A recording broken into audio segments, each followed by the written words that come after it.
How to remove and replace a softball or baseball end cap.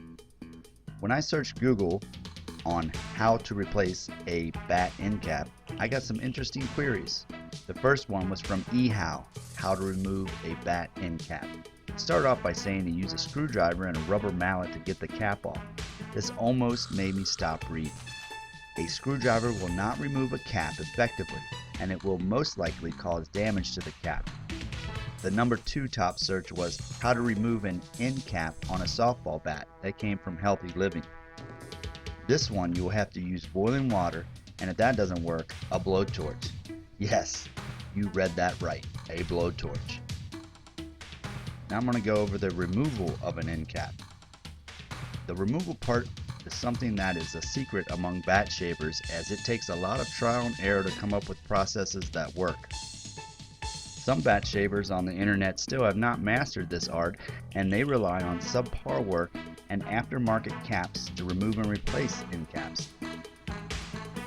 I will not go into every technique of end cap removal, but rather one that works on a lot of bats.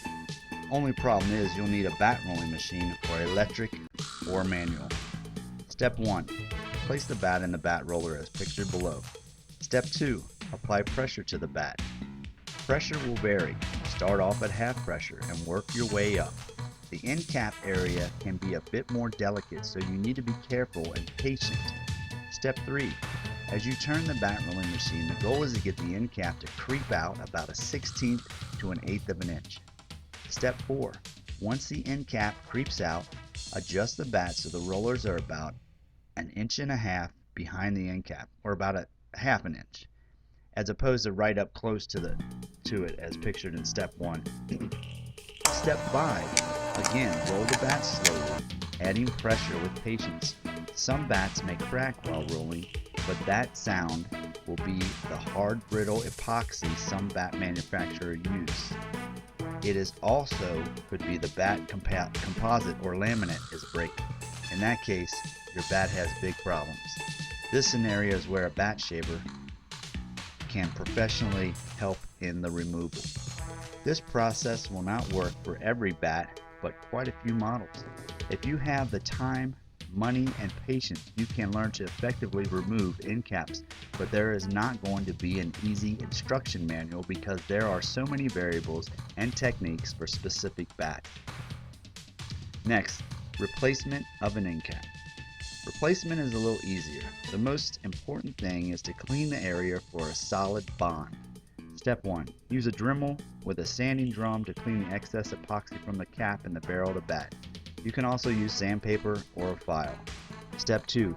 Clean the area you just sanded and remove the excess debris. Use mineral spirits or alcohol to wipe down the area. Make sure the area is completely dry. Step 3. Apply a flexible epoxy to the inside of the barrel where the cap will seat into the barrel. It is okay to be liberal while putting epoxy on. There are plenty of flexible epoxies on the market, and Home Depot or Lowe's will have a few. Step 4. You will have to seat the end cap inside the barrel. This can be accomplished by placing the cap on top of the barrel and pressing it on. It can be pressed on using a large 40-inch clamp, or you can place the cap on the floor and put the barrel over the cap and use your body weight to seat the end cap. Step 5. Clean the excess epoxy off the end of the barrel with mineral spirits or alcohol. You can also leave excess flexible epoxy on the barrel and you will be able just to peel it off rather easily when it dries. This is how to remove and replace a baseball or softball end cap. It can be done by the beginner, but practice makes perfection.